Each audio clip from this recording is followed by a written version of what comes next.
Okay, so I'm just going to go through the content of today. So first of all, we're going to go through the legislation. Then we're going to go to the relationship and sexuality education, so that's RSE. We're then going to talk about a little bit about comprehensive sexuality education, because after all, this relationship and sexuality education is actually comprehensive sexuality education. So it's important that we learn what that is as well. Then we're going to talk a little bit about lesson content that's already been prevalent in the UK, in Scotland and England. And then we're going to have a break, about 15-minute break. When we come back from the break, it's going to get a little bit dark because we're going to talk about the history and how we got here. So just a warning for that. It could be upsetting for some people, but it's something that we really have to talk to you about so you can understand exactly where this has come from. We're going to go on to a little bit of myth busting, because we do get people saying reasons why this RSE is needed. So we're going to go through that as well. Then we'll go on to the government response and then the people's response. So if you can bear with us, it will be after 9 now that we finish, but we'll try and finish as close to 9 as possible. Before I go into the legislation, I just want to say to you guys, there's lots of organisations out there fighting RSE. A lot of them are fighting based on their religious grounds. There's certain aspects they do not like. But for us, our presentations will always be quite criminological. Our campaign is based on the sexual safeguarding of a child.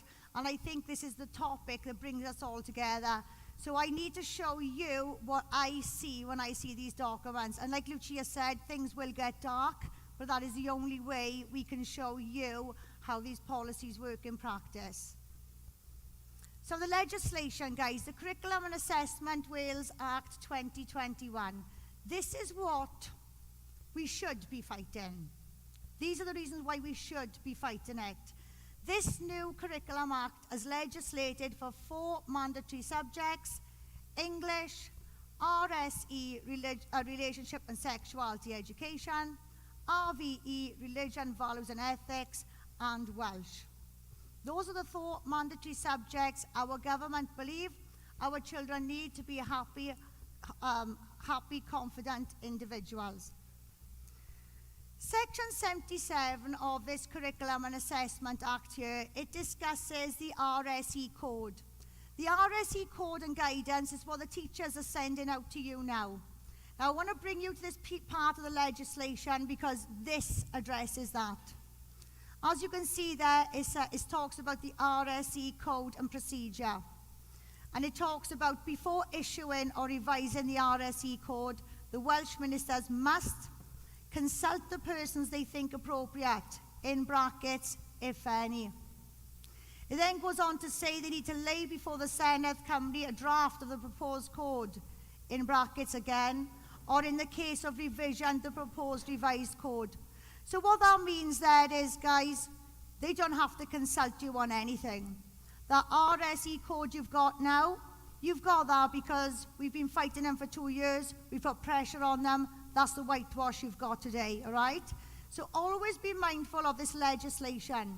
They've legislated sex education from age 3 to 16 with no parental opt-out. A lot of teachers haven't read this. This is something you need to familiarize yourself with. But all is not lost. Because this legislation is not worth the paper it's written on. This legislation we should be fighting in court. Like I said, it's not worth the paper it's written on. They've tried to remove your parental opt-out. Every school in this country is going to be enforcing this legislation. This is secondary legislation. It does not override primary legislation. It becomes an extension of or an amendment. So what you've got here, do not take at face value. Because when you follow the legislation back, like the courts would have, you will find you do have a parental opt-out. It is in the 1996 Education Act, okay guys, section 9. It says the words in England. So, even though this legislation's saying you've lost your parental opt-out, it's a little bit more complicated than that, guys, right? You stand your ground and you exercise it. But we'll explain that to you a bit later on. So RSE, Relationship and Sexuality Education. Why do we need RSE? Well, we're told there's safeguards against sex abuse and inappropriate internet content, reproductive health and biology, meaningful relationships and being kind. But there we have a picture of a nurse. Are teachers now nurses? Are teachers gynecologists? No, they're not. Protects against sex abuse. Well, we've got the police there. The police don't know a lot about sex abuse. The sexual crimes team know a lot about sex abuse. So again, are we asking a teacher to be a specialist in this field now? And then we've got the government. The government who are bringing this in. The teachers, well, they're going to carry this out on behalf of the government, are they? There's something you all need to consider there, and there's something the teachers need to consider too. Are they health professionals? Are they experts within these fields? Are they the government's skivvies? You know, that's what we need to consider. Okay, so this is the Curriculum of Wales Relationship and Sexuality Education Code, the RSE code. Now, we do get a lot of people who read this and they just see this as a standalone document and they think there's nothing wrong with it, what are you talking about? What people are not realising is that this has got history. This didn't just come out of the blue. The Welsh Government have been writing out that, well, they say it's written out by Welsh educators, but we will actually look into this now. We'll show you where they've had to get guidance from. But to look at this document alone is not enough. I think we do go through sections of this later, so Kim can show you, you know, actually what the problems are within that code. But as I said, this has got history. So we're going to move on to the next slide. Yeah, so this was published, guys. This was actually published January this year, okay? We've been fighting since July 2020. So that should tell you that is not the concern. The concern began here. So this is the RSE draft, which was published in February 2019. We found out we lost our parental opt-out from a newspaper article, January 2020, Wales Online. So I have a history of comprehensive sexuality education. I've been following this since 2013. So obviously for me, I know what I'm looking at. I go straight to our documents here. And this little bit on the side there, that is page 4. And what it says there, refer to UNESCO. UNESCO is comprehensive sexuality education. It is global. Yeah, and what it says here with the UNESCO, refer to UNESCO, it's for 5 to 18-year-olds. And it says the technical guidance maps out the progression for this age group across 8 thematic areas. And that is relationships, values, rights, culture and sexuality, understanding gender, violence and staying safe, skills for health and well-being, the human body and development, sexuality and sexual behaviour, and the sexual and reproductive health. So as you can see there, educators are asked to go to UNESCO with regards to these issues. So like we said, this RSE is actually CSE, Comprehensive Sexuality Education. This is Comprehensive Sexuality Education, which you will find on Hub, okay? So what Comprehensive Sexuality Education does, it promotes rights. It's a rights-based approach, body autonomy, sexual rights, reproductive rights. But the bad thing is these rights come from birth. So children, babies, have the same sexual and reproductive rights as adults. You need to read these sexual and reproductive rights. Our government didn't want you to have this information. They removed it from our petition. We feel this is important, but this is one issue they do not want to address, even though it's in our documents on the Hub website. So if you look at your children's sexual and reproductive rights, like I said, you read them. These rights state that the state can administer medication to your child without consent. Like we've said, this is a global sex education. If you think that's not a concern, or you think that's not happening in Britain right now, have a look what's going on in America. That part of the sexual and reproductive rights is responsible for the mutilation of children. So on further investigation, as we said, I was already aware of comprehensive sexuality education anyway. But we needed to prove these links, we needed to prove that it was global and the government knew what was going on. And that's when we found this document here, Sexuality Education in Europe and Central Asia. This document is on our website. If you turn to page 8, all right? Page 8 of that document tells you the whole story. It tells you we were the last in Europe to have this education. It tells you how long they've been working on us. It also tells you which framework they accepted and who accepted it. And it was this framework here, Standards for Sexuality Education in Europe. You all need to read it. Every single one of you need to read that document. You do not need a trained eye. But what you need to do, you need to understand what these politicians had in their minds when they accepted this. We are not telling you this is the framework they accepted. Their own documents are telling you these are the frameworks they accepted. Okay, so I'm just going to go through a couple of pages within this document. So as you can see, this is a matrix here. It's age 0 to 4. I don't know if you can actually see that because there's a bit of a shade there, but this is for age 0 to 4. So I'm just going to read a couple of points under the sexuality part of what these people expect our children to be learning and have knowledge about from birth. Under sexuality, we've got enjoyment and pleasure when touching one's own body, early childhood masturbation. Then we've got the fact that enjoyment of physical closeness is a normal part of everyone's life. Tenderness and physical closeness as an expression of love and affection. And then when we go over to the skills, it's got express own needs and wishes and boundaries, for example, in the context of playing doctors. And then it goes on then to the attitudes, where it's got the curiosity regarding own and others' bodies. So that's 0 to 4, they're already talking about childhood masturbation and curiosity about their own and other bodies. Can I just say something? People always say, the World Health Organization want to teach 4-year-olds about masturbation. This is 0 to 4. 0 to 4. I just want to point that out for you, right, guys? 0 to 4. Okay, so we're going to move on to 4 to 6.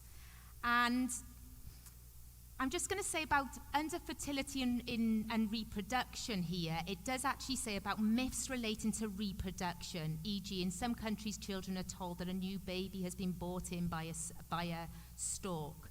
Now here it wanted to say it's got basics of human reproduction. 4 to 6. 4 to 6. Does anyone think that that's a suitable age to be learning about that? How babies are made? No, absolutely not. And then under sexuality, again, we've got like the childhood masturbation and discovery of one's own bodies and genitals. And then it moves on to the meaning and expression of sexuality, for example, expressing feeling of love. This is under sexuality. Appropriate sexual language, 4 to 6, appropriate sexual language.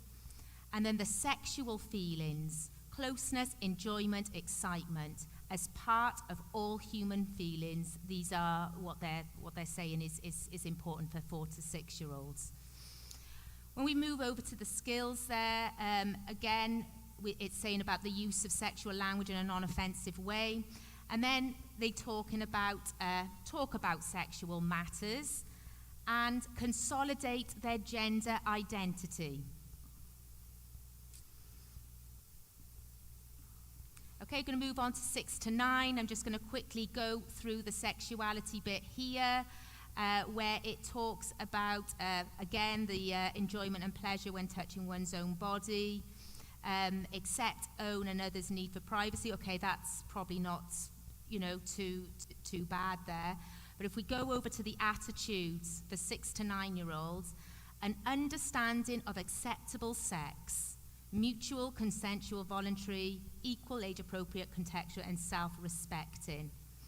So that's for 6 to 9-year-olds. They want them to develop an understanding of what acceptable sex is from that age. They keep mentioning as well, use appropriate sexual language. We don't know what that means.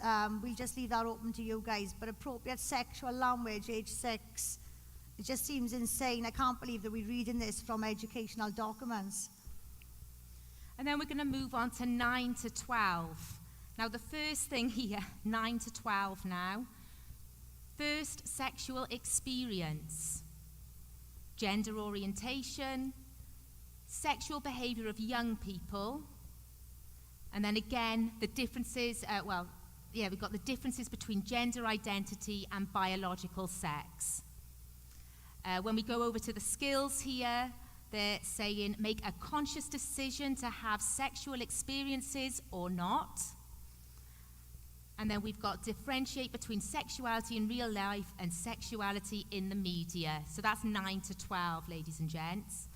And then when we move on to the attitudes, again, it's the acceptance, respect, understanding of diversity and sexual orientation.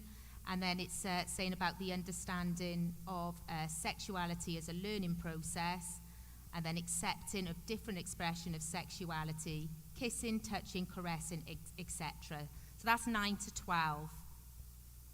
So these are all prepubescent children that we've been reading here. And there's only one section. Lucia's literally just skimmed through the sexuality section. She hasn't read every single one. Just a few pointers there for you. It's really important you read this stuff, guys. And then that brings us back then to the UNESCO document again. You might think it's a bit of a jump from the World Health Organization to the UNESCO. Well, actually, when you go onto the Hub website later, you can download this document, first page, and it gives you acknowledgements. It tells you who they're partnered with, it tells you who writes it, tells you how many studies it's been done on. The information's there, guys, so that they are all incorporated into this comprehensive sexuality education. Now, this particular document is a rights-based approach. As you know, like I said, it's a bit easier on the eye. So this is beefed up with rights, children's rights, bodily rights, sexual rights, really empowering, you know. And this document starts from age 5. And we don't really talk about the masturbation as such in here, but what we have found, which we'll show you later on, lesson resources connected to these documents are encouraging 4-year-olds to self-stimulate. So what we've got here is the learning objectives for 5 to 8, and we've got people can show love for other people through touching and intimacy. So learners will be able to state that people show love and care for each other in different ways, including kissing, hugging, touching, and sometimes through sexual behaviours. This is for 5 to 8-year-olds, and they are stating in an education document that people can show love through sexual behaviours. Is that safeguarding? And then we've got down the bottom here about the key ideas about what children should understand about what is appropriate and not appropriate when it comes to touching. So a lot of people think this is a good idea, the defining good touch and bad touch knowledge. Now, people think that that's a good thing because it's going to safeguard a child and prevent them from abuse, because now the teachers are telling them what is good touch and bad touch. However, what these teachers or these educators are not understanding is that when children are abused, sometimes it doesn't feel bad, it tickles. Now, children are actually being told within these documents that if it doesn't feel good, you don't have to comply. So straight away, that's a huge safeguarding issue. Then there's got obviously there's it does actually say recognise there's some ways of touching children that are bad, and again, that's when it feels uncomfortable. So I'm just going to move on. But we'll show you an example of good touch, bad touch. We will be putting these policies into practice for you guys, okay? Because these are just meaningless words. They're empty words. How can, a teacher doesn't know the difference between good touch, bad touch, simply because they know nothing about perpetrators. When you understand the mind of a perpetrator, you'll understand these are processes they go through to harm our children. So that's what we call then a model of offending. Okay, so we go to the next slide, and these two pieces here are for 9 to 12. So we've got from age 9 now, they say people have sexual response cycles whereby sexual stimulation, physical or mental, can produce a physical response. Then it goes on here to say a bit about the sexual attraction and stimulation, talking about masturbation during puberty or sometimes earlier. And then it goes down here to say it is important to be able to make informed decision about sexual behaviour, including whether to delay sex or become sexually active. That's from age 9, ladies and gents.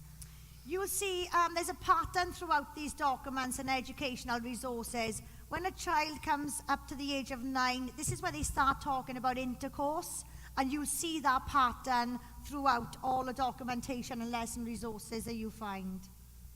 And I'm just going to move on to here where it's saying from 9 to 12, it is important to understand the key features of pregnancy. And then it goes on to say, to list the common signs of pregnancy, describe the tests available to confirm a pregnancy, recognise that an intended pregnancy at an early age can have negative health and social consequences. But the main issue that we've got with this is they're talking about signs of pregnancy to children 9 to 12 and what to do if they fall pregnant. I think it's very worrying if a child age 9 becomes pregnant. If we've got children aged 9 to 12 as pregnant, we've got a problem, a massive problem. Shouldn't even be addressed in this stuff.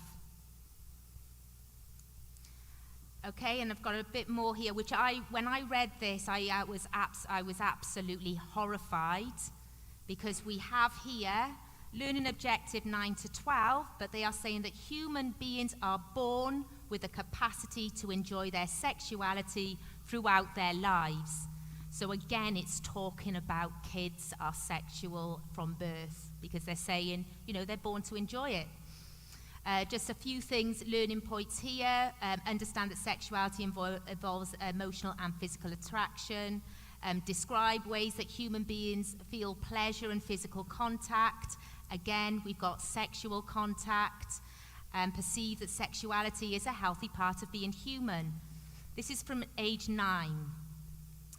Got a little piece here for 5 to 8-year-olds, and it's saying from age 5 it's important to know the difference between biological sex and gender. So already from age 5 they sort of want to talk about the difference between gender ideology and biological sex.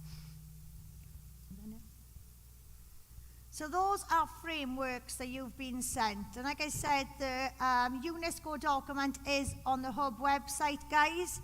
Take it off and you run with it. You do need a trained eye. There are some good points in there. Yes, there is.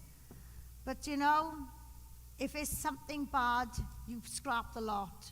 Okay, so don't be fooled, because some parts are good. Because some parts are good, you do not take the whole document. The example I use is when you stood on the side of a road by a zebra crossing. Yes, the zebra crossing is safe, but you're not going to cross when there's a car coming at you. You're not. And this is what we need to think about with this sex education. So like we said, this is global, and we could bring you lesson content from all around the world. But then people will laugh at us because they think, oh, that's the Yanks. That's the crazy Yanks. That's the Australians. No, it's us all. But we've brought in lesson content just from around the UK. What we found in the UK the last 4 years. There's plenty out there. This is just things that we've plucked from the air. You can see 100 lesson plans on the Scottish Government website as well. So this is the most important thing for me. Like we said, people will say to you, don't be so ridiculous. They're not going to teach childhood masturbation. They've changed the terminology, like I said. It's no longer masturbation, it is now self-stimulation. So this is from the All About Me package. The All About Me package has lots of bits in it, how to keep yourself clean, how to look after yourself, parts of your body and everything else. But then they have these pieces in there. So this hit 241 schools in England. And I'm just going to read it out to you now. So these are the rules about touching. These are the rules about stimulation. There are also rules about touching yourself too.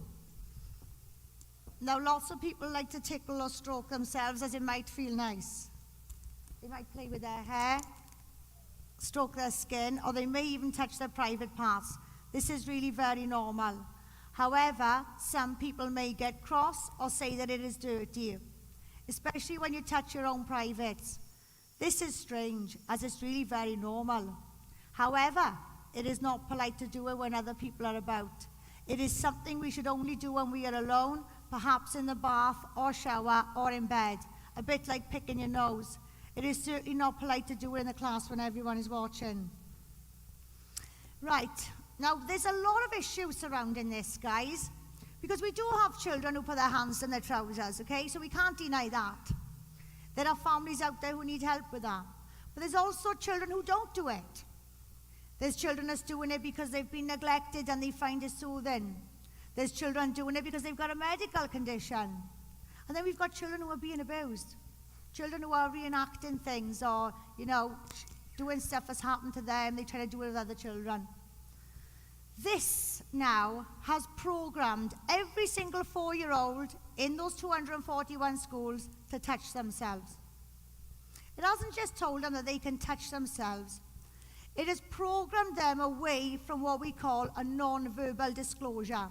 So in young children, when I said we need to look at their behaviour, we need to see their behaviour in the classroom so we can investigate properly. But we've just told them not to do it in the class when everyone's watching.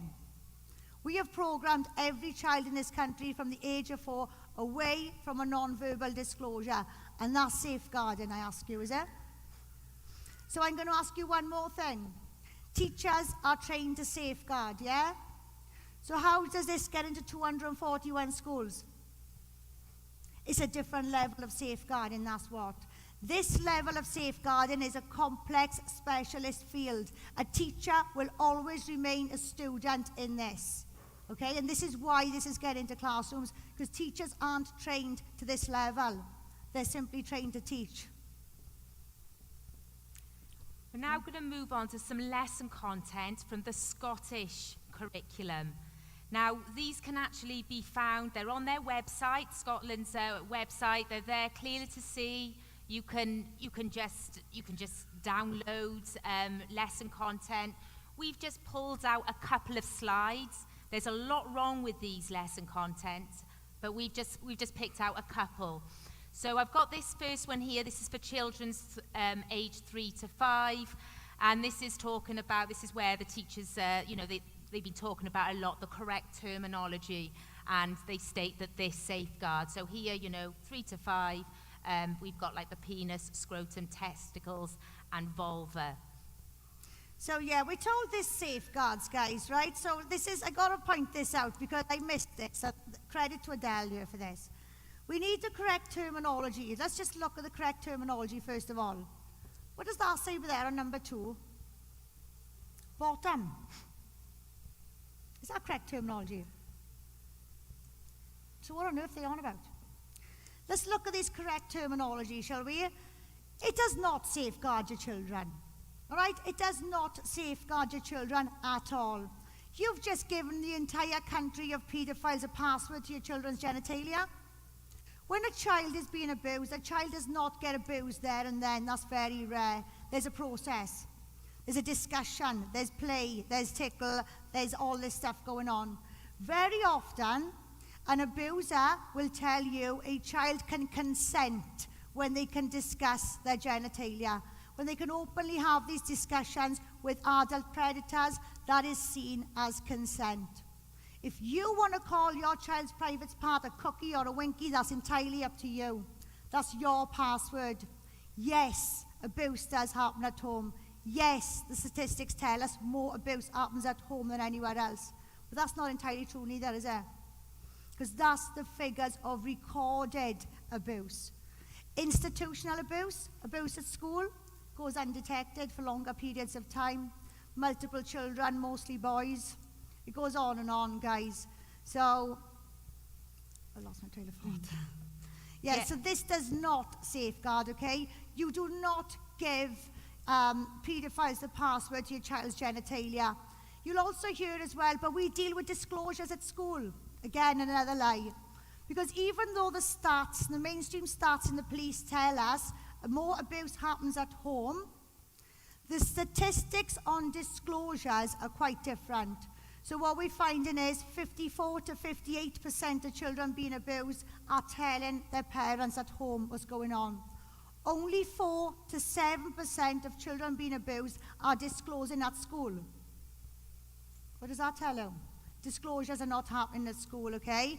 So like I said, yes, abuse does happen at home. You give your child these passwords, all right? But you also inform your children that people who are nice to you and tickle you can be doing something bad. Nobody touches you there. It's as simple as that. You're out of bounds. Doesn't matter what name you give it, but you certainly do not give them a password to your children's genitalia. Not if you know how predators think.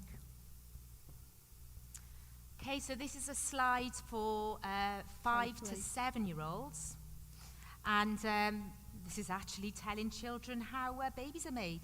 They're actually telling, how people have sex. And it actually goes into detail there about the penis going into the woman's vagina and the sperm comes out and meets the egg inside the woman's body. So clearly from age 5, they're actually telling the children in Scotland what sex is. But we did have a child as well in Wales, and I can't remember whether he was 8 or 9. He came home from school and started dry humping his mum's leg because he wanted to give her sperm because he wanted her to have a baby. So this is the reality of how things are playing out. 5 to 9. Yeah, again, this is 5 to 9. So we're talking about, we've got 2 naked pictures of adults there.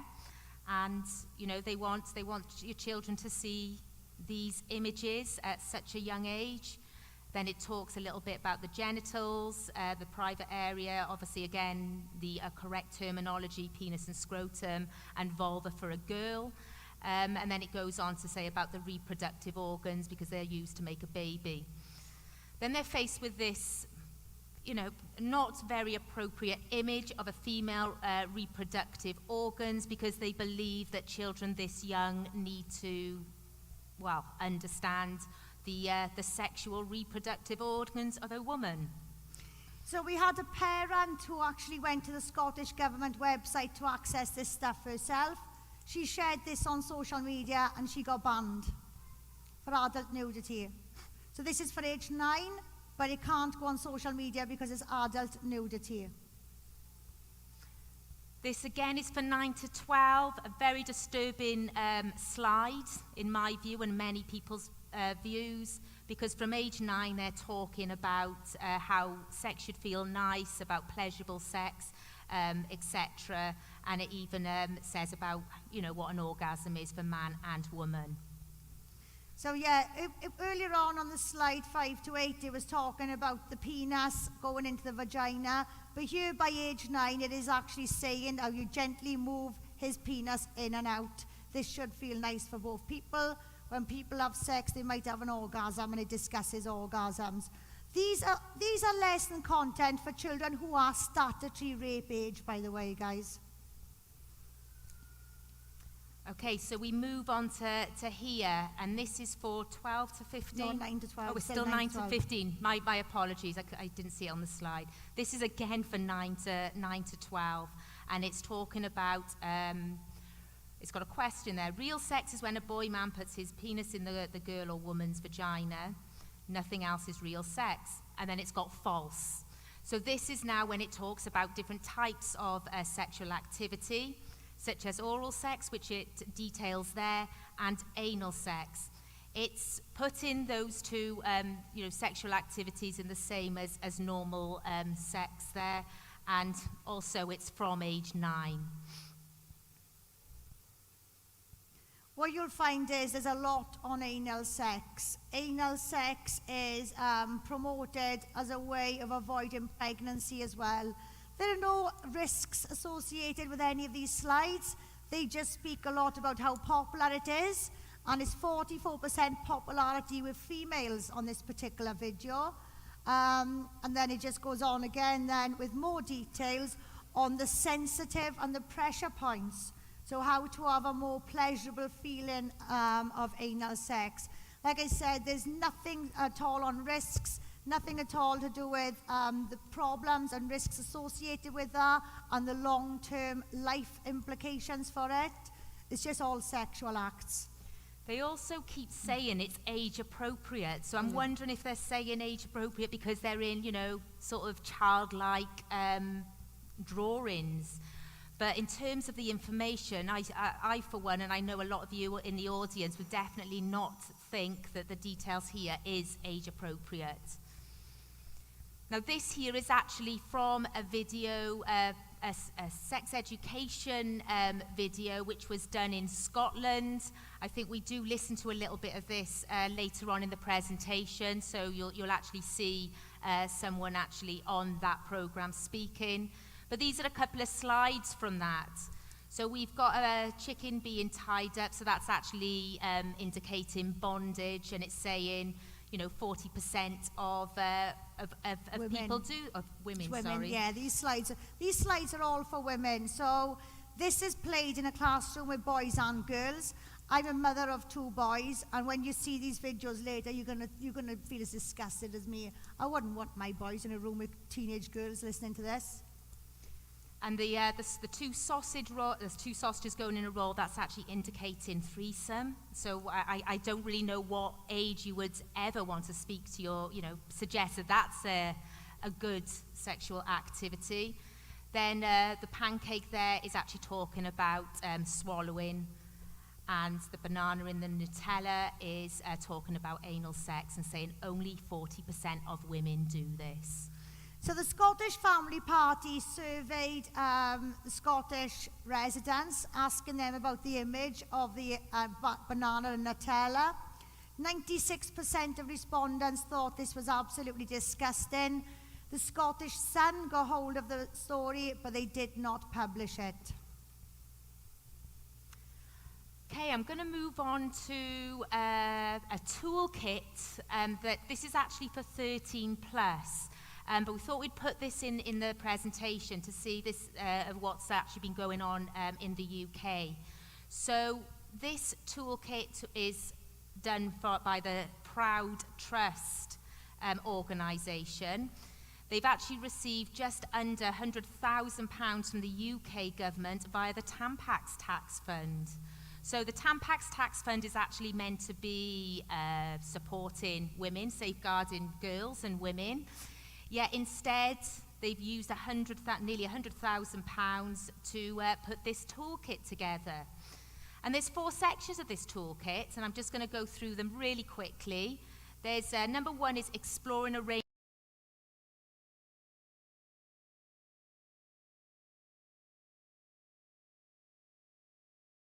investigation on this. It actually talked about things like the stitching of the vagina through FGM as normal, and basically they were talking about like the transgender things that are going to be that are being influenced on our children.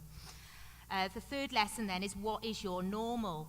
And there were some aspects in this which I was really horrified by, because some of the aspects included receiving money for sex, anal sex, and watching pornography. So this is for 13 plus.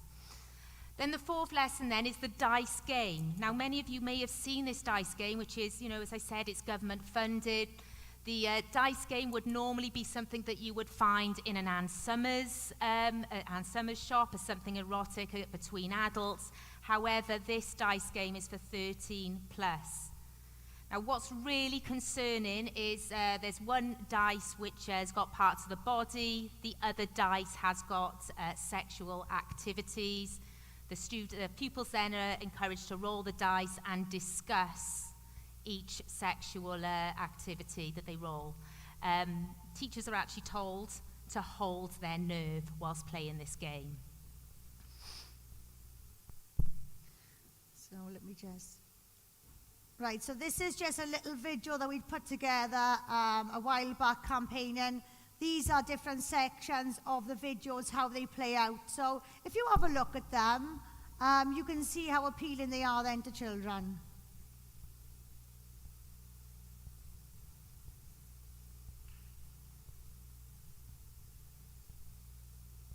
I press play.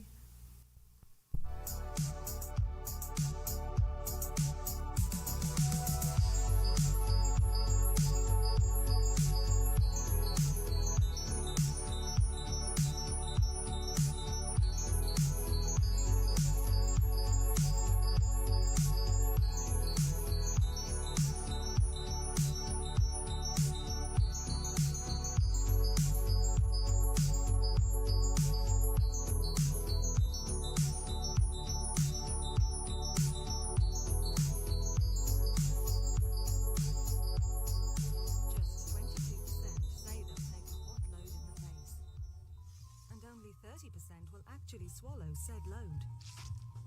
The portion of women who've been in a threesome is less than 20%. And only 40% of women have tried anal. While the internet is awash in female squirters, only 6% of women say they regularly gush forth. Finally, what about light bondage? Well, only 40% have tried it. Wait, that's actually quite a lot. So there you go. Of types of porn, including but not limited to softcore, hardcore, lesbian, thespian, interracial, facial, alternative, conservative, hentai, Far Cry, BDSM, NEDM, amateur, mature porn.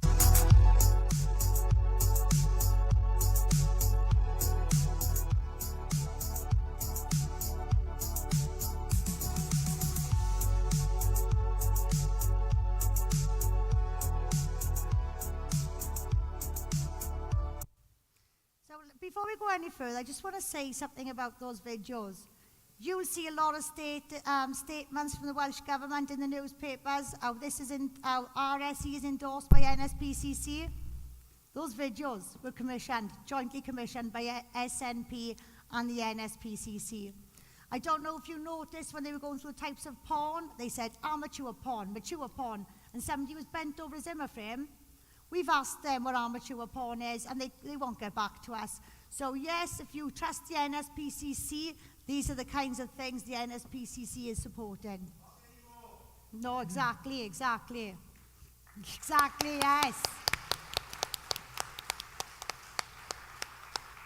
And we've just put this slide in, guys, because we came across it. 6-year-olds forced to write gay love letters to accept diversity. Right, so this is the trans toolkit. This is something you need to be concerned about. This one was published in 2019. There's also a new one now, I think it's 2021. Section 7.3 of this document is the confidentiality and information sharing. Cut a long story short, if you've got a daughter that suddenly wants to be a boy, your daughter will be given a boy's uniform, a boy's name, will be able to use the boys' changing rooms and toilets, and there's absolutely nothing you can do about it because it's none of your business, according to this.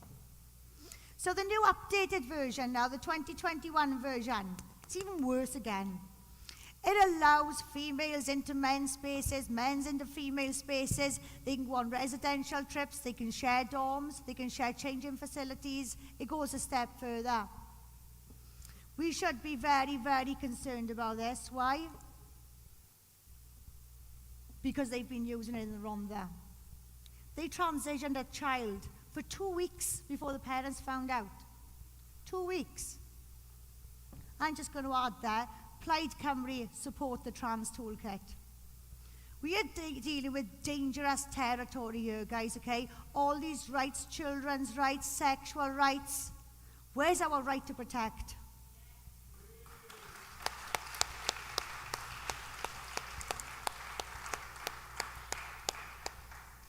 So something else that we've been coming across as well, you all would have heard about the drag story hour that's going on, yeah? Let's have a look at these drag artists, yeah? So the first one up the top there, that is from Scotland, and her name is Flowjob. If you have a look at Flowjob social media, it is absolutely disgusting. The parents found out, kicked off. I think Flowjob has got a different job now. Then we've got this lovely creature in the middle. That is Natalie. Now, Natalie, I've taken this video. She was doing a mock interview, Natalie was. And see the children, their faces around her there? I'll tell you what she was saying when they pulled that face. They did a mock interview and the guy said, "Hey, Natalie, what do you think of those kids that look up to you?" And she says, "The kids that look up to me can suck my dick." That's what she says. And that's the children around her. He. That's what he said. Yes, that's what he said. Yes. And then that picture there, guys, in the bottom corner, that is Natalie's video as well. That is a man having feces dropped on his face. But I want to draw your attention to this fine specimen here. ADHD. What an insult. I got ADHD. What an insult, right? But we call this specimen ADH hard-on. I don't know if you can see there, guys, on the screen, but what a whopping erection he's got. That erection isn't just in this photo. That erection is in many photos, different outfits and videos. Now, I didn't know this because obviously I'm not a man, I haven't got a penis, and I don't wear pants, okay? But now I can see, now it's been pointed out to me. He's not even wearing underwear. He's not even wearing underwear. He sat there with his erect penis standing over 4-year-olds and they're clapping like seals. This is what we're dealing with. So now we're going to move on to some books to look out for. You can see here the Pop and Ollie logo there and the website. You can't really see the website there, but on here it shows the books, Pop and Ollie LGBTQ+ books, which are being distributed to schools.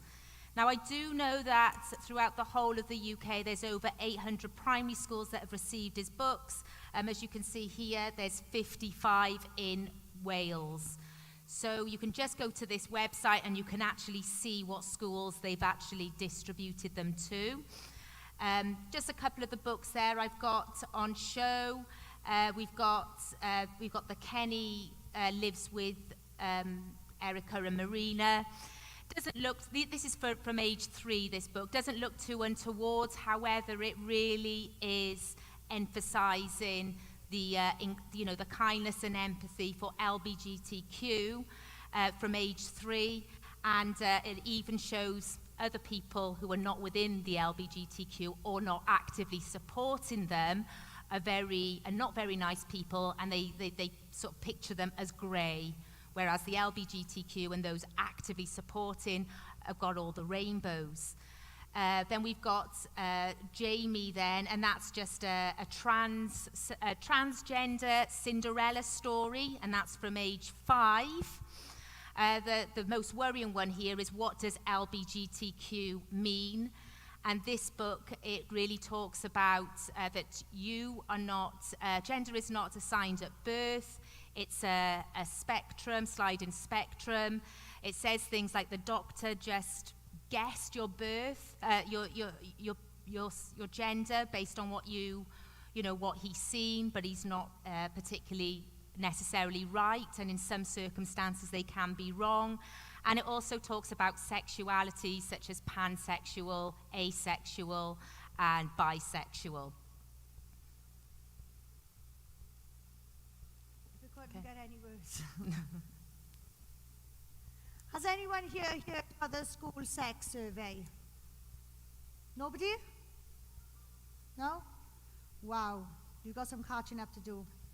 You're going to be hearing words like health and well-being, okay? It is not healthy, it is not well-being. So what you'll find is, this has come from Scotland, this whole thing has, and what we have come across is a survey the Scottish Government give to all their local authorities for all children to engage in. Now, we haven't gone through these surveys picking out the best questions. We've literally gone bump, bump, bump, bump, bump, because they're all bad anyway. So it doesn't matter what's on there, they're all bad.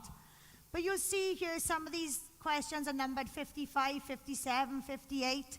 That gives you an idea of what the kind of thing, there's lots of questions.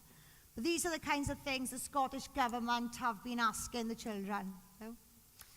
So here we've got, have you had vaginal or anal sex more than once? And then yes, no, or prefer not to say. What's even more concerning is this next question when it says, how old were you when you had sex for the first time? And the first answer is 13 years old or younger. So these are, surveys to children in schools, and they're actually being told there that, it's just asked as a question there, and one of the answers is 13 years and younger. If a child 13 years or younger has been involved in sexual activity, that's not sex, that's rape. So, for them to put that on a slide, like a questionnaire like this for the children, is absolutely inexcusable.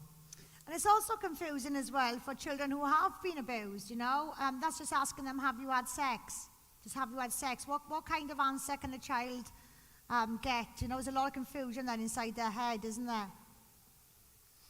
And then we've got here question 58. When you had sex for the first time, when you first had sex, would you personally say you wanted it to happen earlier, you wanted it to happen at the time, you would rather have had it later, you did not ask yourself that, or you prefer not to say?